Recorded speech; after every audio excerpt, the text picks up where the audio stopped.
fixes this microphone this way? Who fixes this microphone this way, really? Does Jackie Cahoon do that? Whatever his name is? Jerky Cahoon? No. Who does this? Now look, I'm 6'1½", you know. This son of a bitch is 6'3½". I gotta have it done like this.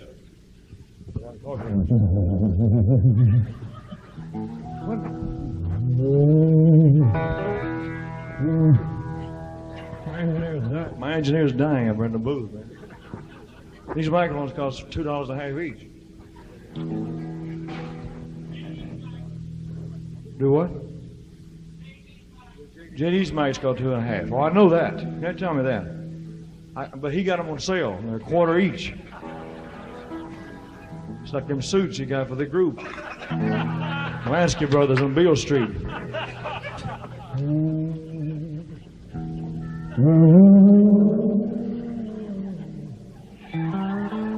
never done it either. I've never done it myself. It's the first time, Jack, right here. I'm game. Somebody come in and think I'm going to trade me off. I'm going to trade you on.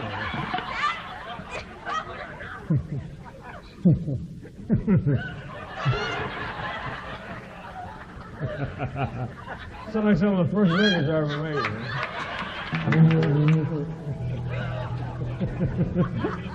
Well.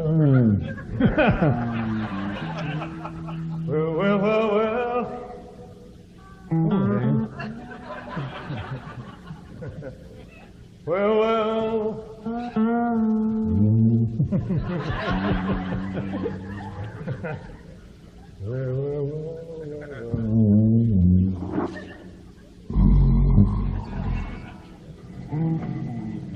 Wait a minute. Was that note right? Check. Just check it, JD. What is that note? E. 4 keys and 1 pen. Okay. Marty, help us out in case we need you. Now, listen, I'm doing this in falsetto bass voice. Just like people have falsetto high voices, or tenor voices. Like Cheryl and a couple of the guys up on stage can do the high falsetto thing. I've learned a trick. And it's a trick bass voice. JD does it in natural voice sometimes. And I do it in the false bass voice. And we have the trombone guy to do it in case we miss it. All three of us sometimes. Well.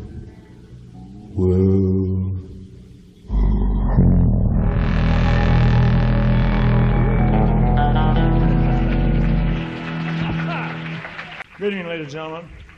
My name is Bill Cosby. Elvis closed last night. I'm a little lighter skinned than you thought I was. And I don't have a natural light like I do on my TV show, you know. Me and old Harold. Not Harold. What's his name? Albert. Fat Albert. Hey. Hey, look. Somebody gave me this thing here. Yeah, it really is. Somebody gave it to me. And I just got an 8th degree black belt in karate.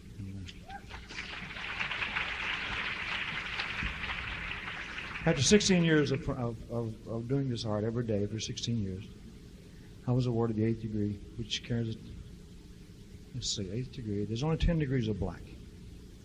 So the 8th degree I just got this week. The 9th degree carries Senior Master of the Art, the next one. And the 10th is Senior Grand Master of the Art. So that's where I got to strive to go to, which takes quite a while, you know.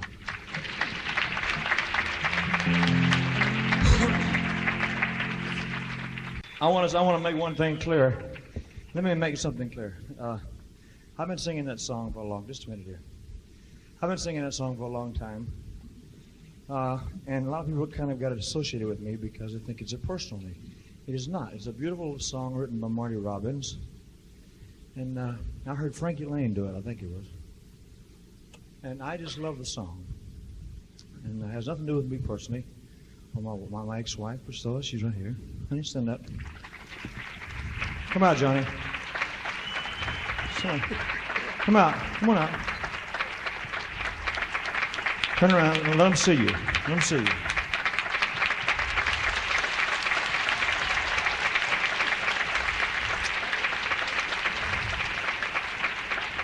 Boy, she's a beautiful chick. I'll tell you for sure, boy. Boy, I knows it when I pick someone. You know, God damn. Now, show my little daughter, Lisa. She's 6 years old. Look at her jump up. Put your dress down, Lisa.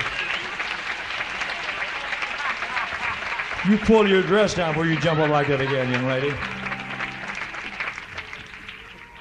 And then at the same booth is my girlfriend, Sheila. Stand up, Sheila. Turn around, completely around. Sheila, straight up. Hold her ring up. Hold her ring up. The ring, your right hand. Look at that son of a bitch. Now, the thing I'm trying to get across is we're the very best of friends, and we always have been. Our divorce came about not because of another man or another woman, but because of the circumstances involving my career. I was traveling too much. I was gone too much.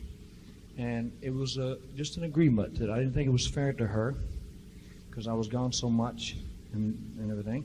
So I, therefore, as decently as you can do that type of thing, we just made an agreement to always be friends and be close and care because we have a daughter to raise. And for her to have whatever she wanted as a settlement. After the settlement, and it came out at about $2 million, you know. Well, after that, I got her a mink coat. I know it. I'm talking about the mink coat. You hang loose over there. The XKE Jag, after the settlement, just gave it to her. She got me, listen to this, tonight, a $42,000 white Rolls Royce.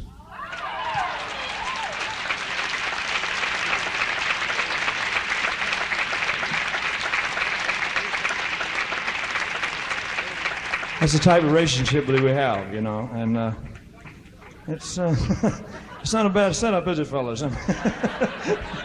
You know, I mean, I got a part of it back anyway, did I? I wasn't hurting too bad, but I mean, I did get part of it back. You know, she bought the car just kind of just out of a gesture of love, and she likes the studs that I have. It's not a car, it's a studs. No, God, help me. No, it's called a stud. A studs. And she likes a stud. She likes his studs. Mike Stone ain't no stud, so forget it. She liked his studs. And so I'm going to give her the studs, and she can give me the rope. Okay. Stone, but I wish he was a stud, you know. He's a nice guy. I'd like to do a song here, ladies and gentlemen, that is one of the prettiest goddamn love songs I've heard in my life, man. I'll tell you. No, it is. It's just one of the prettiest songs I've ever heard in my life. I've never sung it. I've never recorded it. I never liked the damn thing until I found out. Damn, I got a toothache.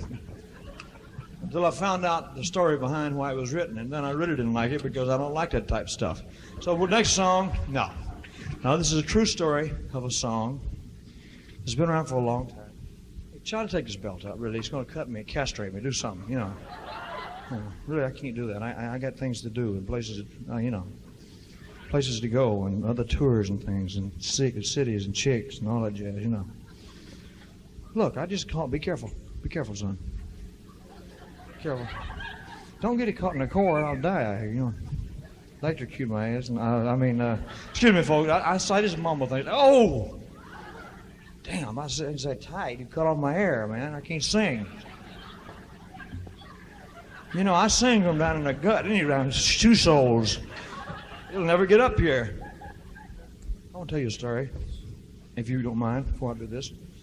So this little young lady right here, her name is Judy Spreckles. And let me tell you a story about her. When I came to Hollywood, I was 20 years old to do Love Me Tender. Her family was the Spreckles Sugar family. You've heard of those, haven't you? Yeah, well, I guess everybody has because, you know, it's a big company. She gave me 4 Black Star Sapphire ring that I kept up until Priscilla and I were married, and Priscilla used it as an engagement ring. This lady right here did, 20 years ago.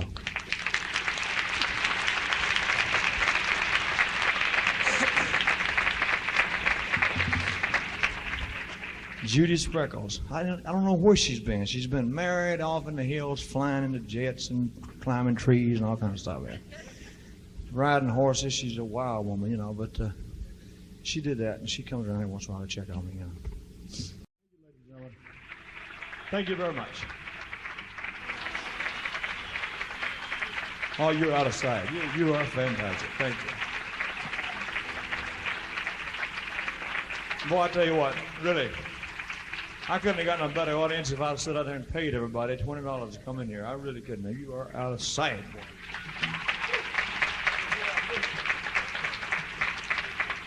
I'd like to introduce you to the members of my group before we go any further. First of all, the young ladies you met are in the show tonight. They've been with me for 5 years tonight. The Sweet Inspirations.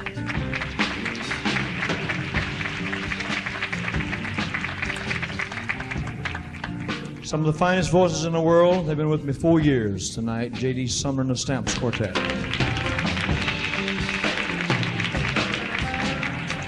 I'd like to introduce each one of these fellas to you because they're the only ones that don't get introduced, with the exception of the big band, and there's too many of them over there, except my friend Giggles over here.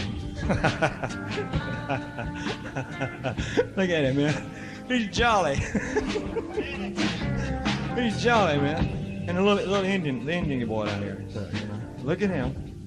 Look at this little cat, man. He's turned profile. He was on the head of a nickel. Bill Cosby, he was on the head of a nickel. I'm telling you, man. You know, his grandfather was. Hey. Anyway, the singing the baritone from Nashville, Tennessee is Ed Hill.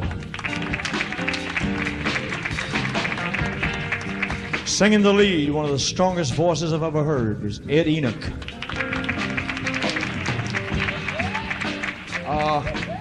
Way over there was singing a high tenor, and I mean, he's high, boy. He's Bill Bays.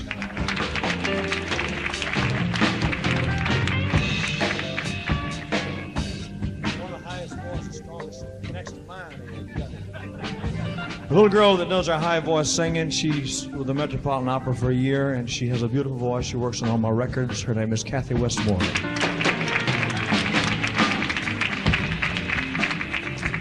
On the lead guitar, ladies and gentlemen, one of the funkiest chicken-picking son of a gun you've ever met in your life, from down in Shreveport, Louisiana, James Burton. Just pick a little something, James. Just listen to this dude, man. Listen to him.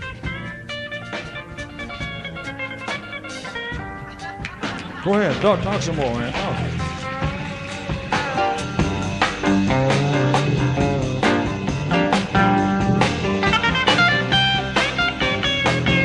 Stay and rock. No jazz, stay and rock.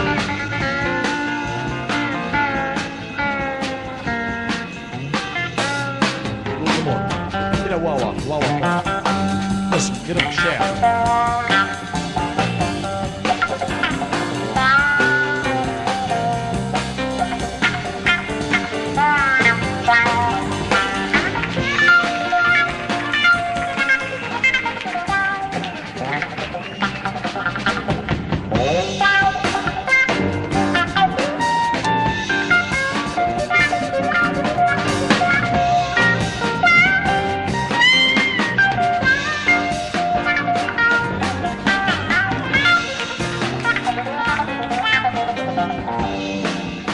Take it down low, James. Take it down.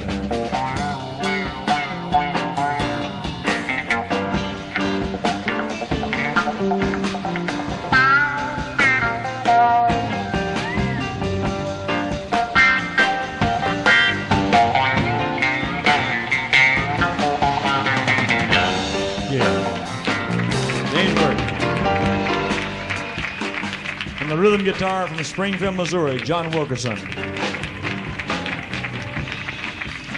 On the drums from down in Dallas, Texas, is Ronnie Tutt. Play, Ronnie. Take it on. Take it on. And nothing but time. Take it on. Get on it, King.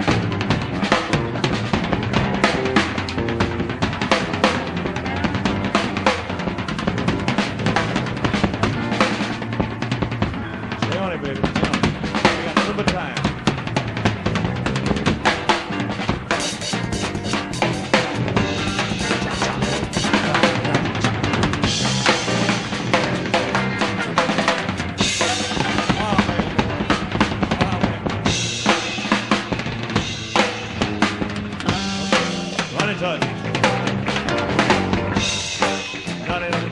Blues, Louisiana, and play Fender bass, Duke Bardwell. Play something, Duke. Play it, Duke. Talk to me, son. Talk to me.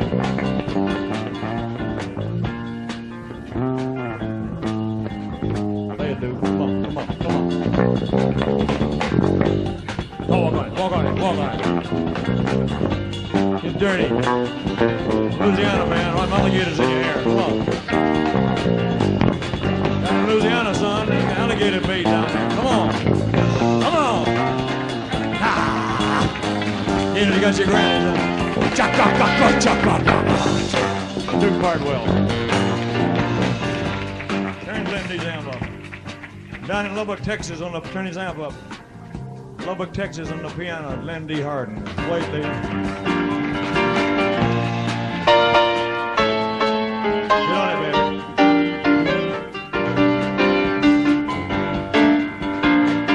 Yeah. Show 'em how you hear it, man. Show 'em how you hear it.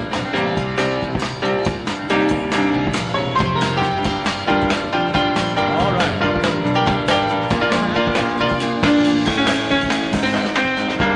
Now, one more time.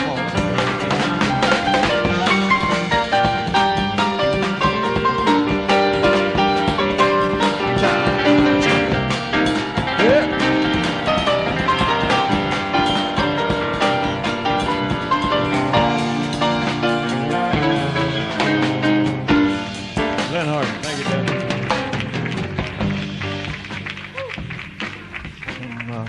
Decatur, Alabama, Charlie Hodge.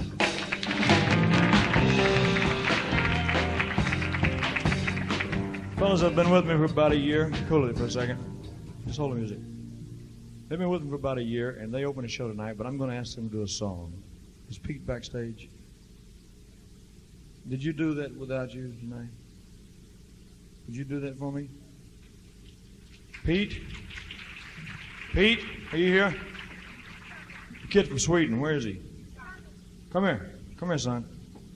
This guy's from Sweden, ladies and gentlemen, that plays the piano. And I mean, he will make, most of the piano players. Hey, hello, Pete. There he is. Hey, you guys do that song, I Know I Couldn't Live Without You. Come on, use my microphone and Charlie's. Okay? Get Pete a mic and you use mine and Charlie's. I want them to hear this song. Pete wrote this song, ladies and gentlemen. It's called I Can't Live Without You. Look out. He needs a microphone.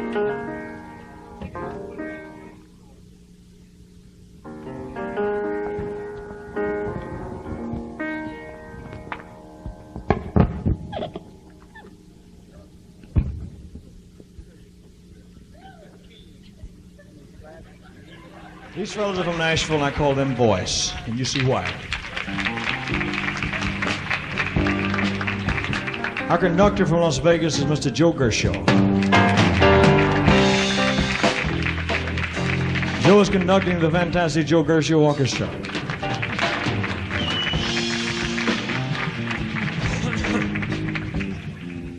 This orchestra, ladies and gentlemen, was voted by Billboard magazine in the last 2 years the #1 orchestra of the year.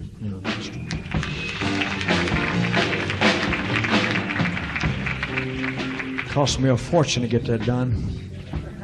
No, I'm only kidding. There's a guy in the audience.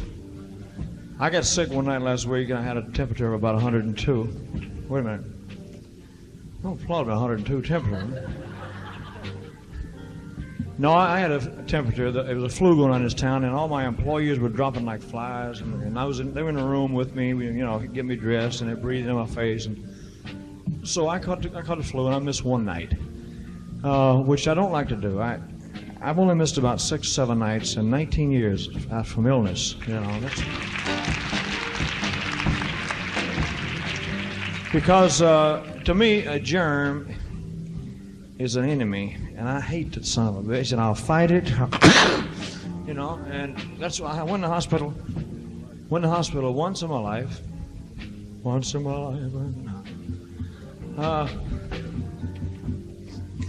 And then it was only for 3 days because they had a little bronchitis, bronchial trouble in the tubes, And they, you know how they do in the hospital? They check you for everything in the world, man. I mean, liver, you know, they'll find something wrong with you. They'll create something if you ain't got it.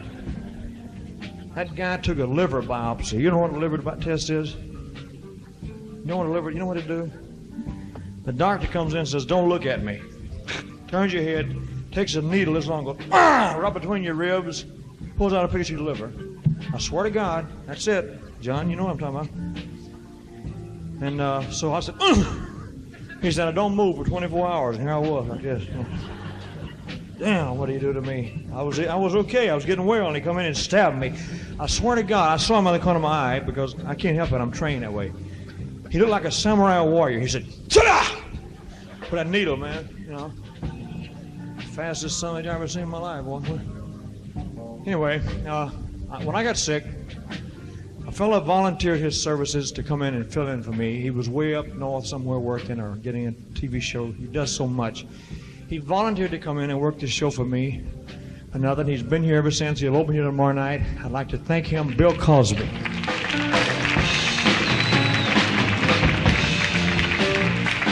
Bill, where are you, buddy? What? Where's Bill? I haven't seen Bill yet. Where's Cosby? You mean after that build-up, that son of a bitch left? Well, the hell with him. I won't pay him anyway. No, I'm only kidding. No, he gets 10 grand. I give him that whether he likes it or not. Just stick it up his nose. There's a lady in the audience I'd like to introduce you to. She's been in to see my show twice before.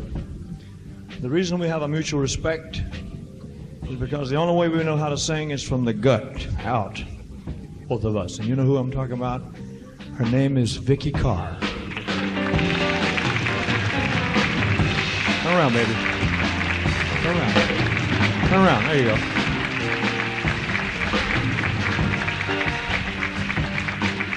Yeah. And she's working. You're working where, honey? She's working at the Tropicana. You didn't change. It's okay. Don't make excuses to me. Sit down. No, thank you, Vicki. But anyway, did you hear It's Now or Never? Did you hear the song It's Now or Never? Oh, God, now I got to do it again. It's Now or Never. Thank you, ladies and gentlemen. I'd like you to meet one of the fellows who promoted me to the 8th degree black. His name is Ed Parker. He has about 18 kinfolk schools around the country. Ed Parker.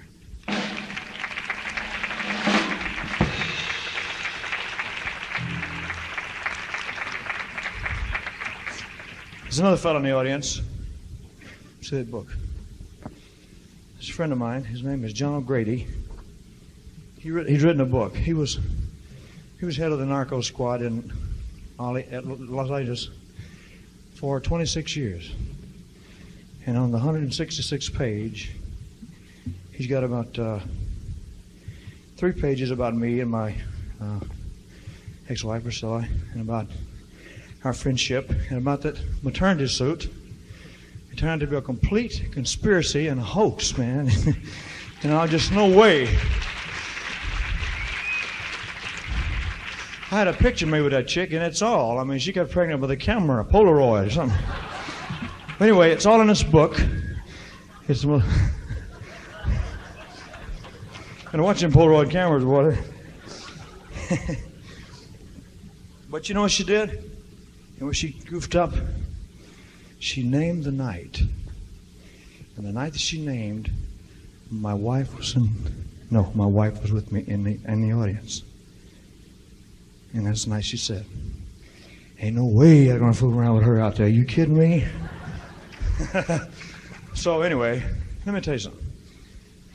If you like things like the French Connection, the Chinese Connection, the British Connection, the knee connection to the jump bone, bone neck to bone neck to. If you like that type of stuff, buy this book. It's called O'Grady. It'll be in print when, John?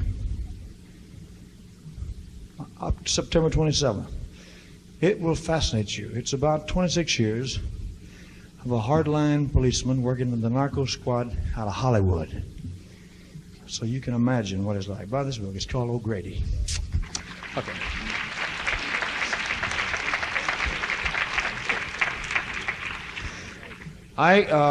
John just came back from New York, where he had a meeting of this. I have been a member of this organization for 5 years, the International Narcotics Enforcement Officers Association, in recognition of the outstanding loyalty and contribution to the support of narcotic law enforcement. This award of special honor is bestowed upon Elvis Presley in testimony, so-and-so, lifetime member, International Narcotics Enforcement Officers Association. So I just got that.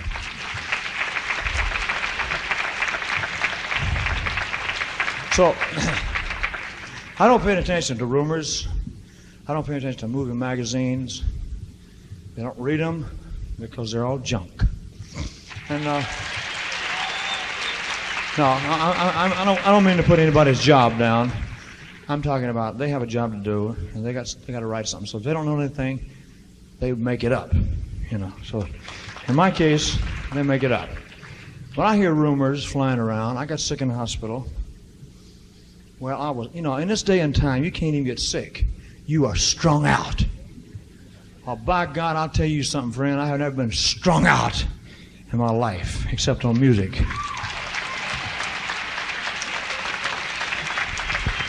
When I got sick here in the hotel, I got sick here that one night. I had 102 temperature. They wouldn't let me perform. From 3 different sources I heard I was strung out on heroin. I swear to God, hotel employees, Jack, bellboys, freaks that carry your luggage up to the room, people working around, you know, talking, maids.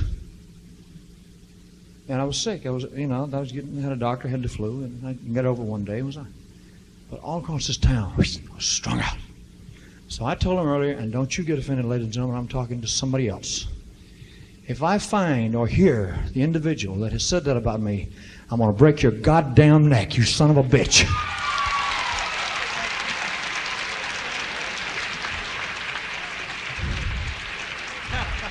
That is dangerous. That is damaging to myself, to my little daughter, to my father, to my friends, my doctor, to everybody, my relationship with you, my relationship with up here on the stage. It is dangerous. I will pull your goddamn tongue out by the roots. Thank you very much. Anyway, how many of you people saw the movie Blue Hawaii? Probably the most requested song. Let me get out of this mood. Probably the most requested song in that movie was... Let me show you something for those of you who may not be too observant, you know, or might have missed. Let me just... I'm not going to embarrass Kathy, but I want to show you what I was doing to her then. She was having to sing on microphone. Come here. No, I want to... So I'm singing. I do love you. Watch my left hand. With all... Watch. My... Oh, that's exactly what I was doing. She had tears in her eyes. Like that. Oh, Lord have mercy. Fantastic. I'd like to thank my engineer, Mr. Bill Porter, who handles all this sound down here. Bill?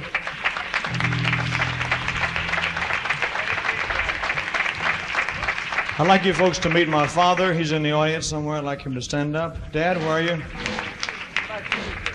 Daddy, come out here a minute. Come out. There he is, right there.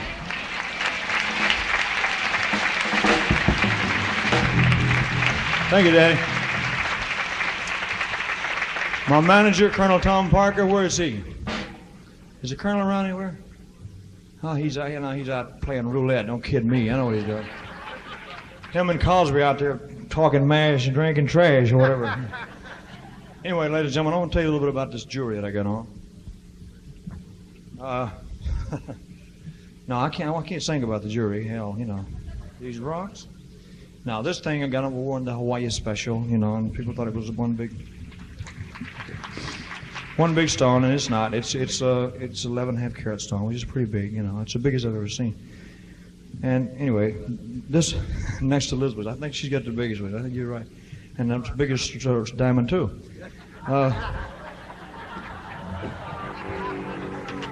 You're fast. You're good, boy. This thing here I had designed for the stage. It's got all different shapes of diamonds, pear-shaped, square-shaped, screwball, whatever. You know, it's for the stage. This I got tonight for you. You know, really. I got it. Just got it tonight, just like I got the suit for closing. And the reason I'm telling you this, and because I think you ought to know it, you helped pay for them.